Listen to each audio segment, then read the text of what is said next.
Willie D Live. What's up, family?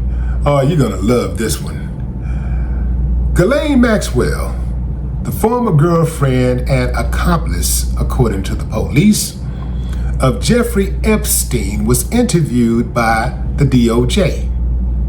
On Friday, the Justice Department released a transcript of that interview conducted by Deputy Attorney General Todd Blanche, and he asked her point blank, straight up, what her thoughts were on Jeffrey Epstein, and did she believe he killed himself in a jail cell in 2019.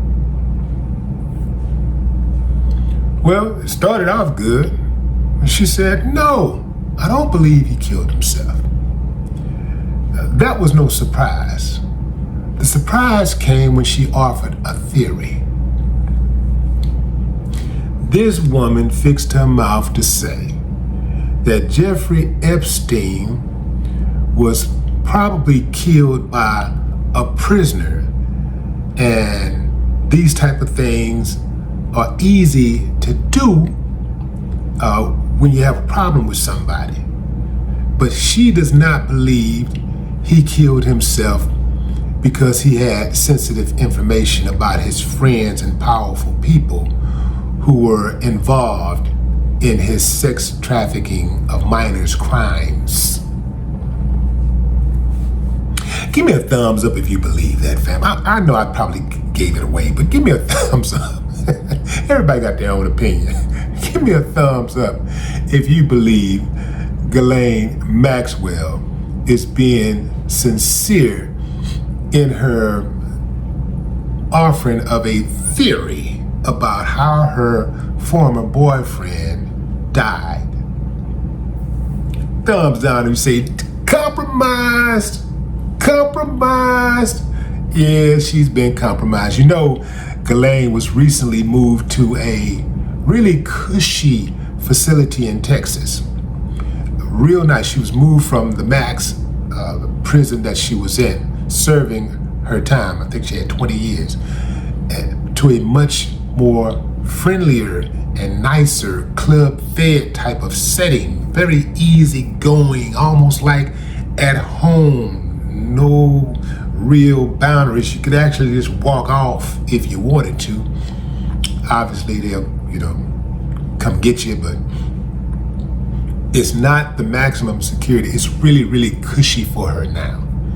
So she has a huge incentive to try to throw the scent off and stop people from thinking about Trump. You know, Jeffrey Epstein didn't start having real problems until he bumped heads with Trump. Him and Trump fell out on a deal. They used to be buddy, everything together, hanging out together, parties together. You know what come with all that, fam. They was doing it together. They was always together. And once everything went down, Trump started distancing himself. Now, it's one thing to distance yourself, fam. I get it. Somebody going down, you don't want to go down with them. I get it. You want to just distance yourself. Maybe you don't say anything about it. But to have 100 damn pictures out there with Epstein and Trump, and they're in different clothes on those pictures, different days, different locations, and to say that at one point, you was sending this guy birthday letters and all this type of stuff. You didn't sent him gifts and all this. To say that, he wasn't that good of a guy and you were never friends. Trump, boy, that dude right there, man. I couldn't even bring myself to do something like that. I can't bring myself to say something like that about someone who I was friends with. Like, even if I detest the person, I can't do it. My mind won't allow my tongue to lie like that. I would just be like, yeah, we were, I would at least say, yeah, we used to be friends, but I don't F with him no more. Trump like that, we were never friends.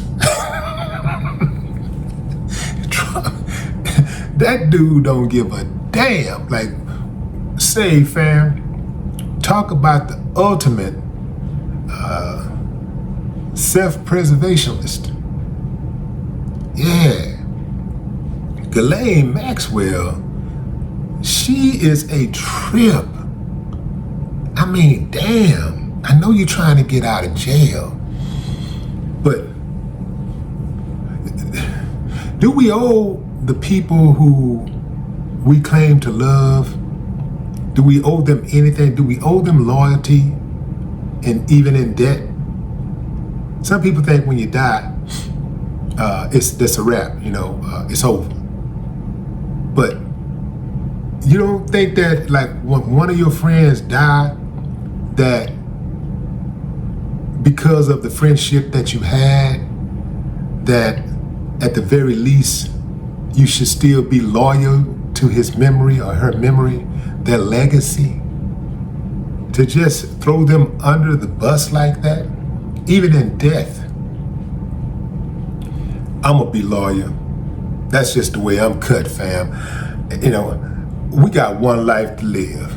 I just can't see it, living life like a sucker. One life, that's it. You got one.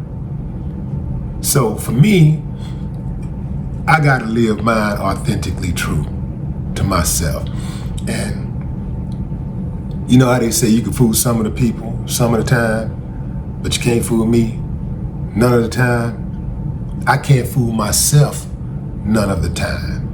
Like, I gotta be okay with what I see when I look into that mirror every day.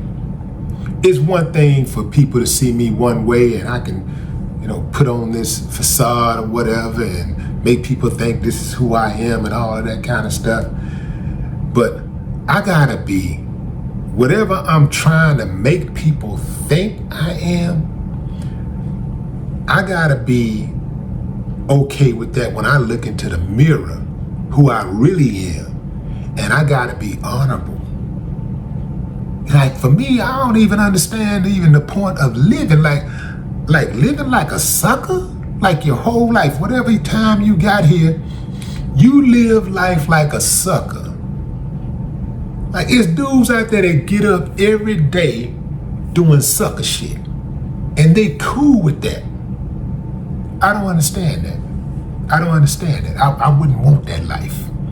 When I think of Ghislaine Maxwell and Trump and all of these people involved in the Jeffrey Epstein case, that proverb from the 1800s come to mind: no honor among thieves.